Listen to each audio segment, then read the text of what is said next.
తండ్రి కుమార పరిశుద్ధాత్మకు మహిమ కలుగునుగాక. ఈనాటి జీవవాక్యం.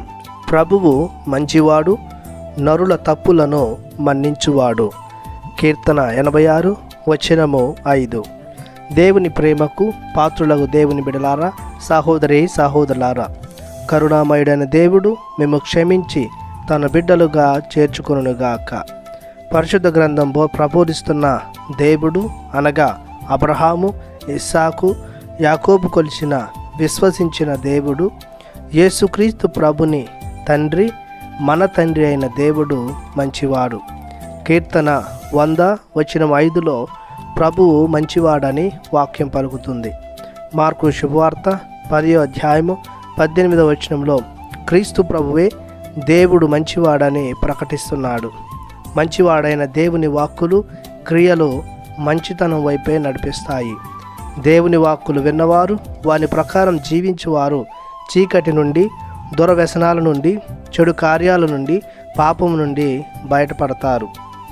ప్రభు చేసిన అద్భుత క్రియల ద్వారా వారి విశ్వాసం పెంపొంది ఆయన ఎడల ప్రేమ పెరిగి నిరీక్షణ మొదలైంది. ప్రభు చేసిన కార్యాలలో ప్రధానమైనది నరుల తప్పులను క్షమించడం. దేవునికి, తోటి నరునికి, తన వ్యక్తిత్వానికి, సకల సృష్టికి వ్యతిరేకంగా చేసిన ప్రతి తప్పును ప్రభువు తన మంచితనం వలన, తనకున్న కరుణ, ప్రేమ వలన క్షమిస్తున్నాడు. లోకంలో ఎవరూ కూడా తన తోటి వారి తప్పులను క్షమించలేరు. దేవుని వలె మంచితనం ఉన్నవారు మాత్రమే క్షమిస్తారు, క్షమాపణ పొందుకుంటారు. క్షమించాలంటే ధైర్యం ఉండాలి, క్షమాపణ అడగాలంటే తెగింపు ఉండాలి. అప్పుడే క్షమాపణ అనేది సాధ్యమవుతుంది.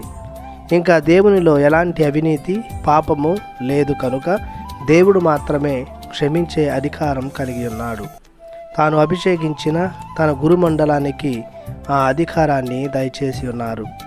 ఆ విధంగా మంచివాడైన ప్రభువు ఆయనను ఆశ్రయించిన ప్రతి నరుని తప్పులను క్షమిస్తున్నాడు. ప్రార్థించుదాము. కృపా సత్య సంపూర్ణుడు అయిన మా దేవ, మీ ఎనలేని కృపకు గాను మీకు స్తోత్రాలు చెల్లిస్తున్నాము. మీరు పరమ పవిత్రులు, మంచితనాన్ని స్వభావంగా ధరించిన వారు. మేము ఈ లోక యాత్రలో తెలుసో తెలియక చేస్తున్న ప్రతి తప్పిదాన్ని చూసి చూడక మాపై కరుణతో క్షమించమని, మీ ప్రియ బిడ్డలుగా చేసుకోమని యేసు నామములో ప్రార్థిస్తున్నాము తండ్రి. ఆమెన్. దేవుడు మిమ్ము దీవించునుగాక. ఆమెన్.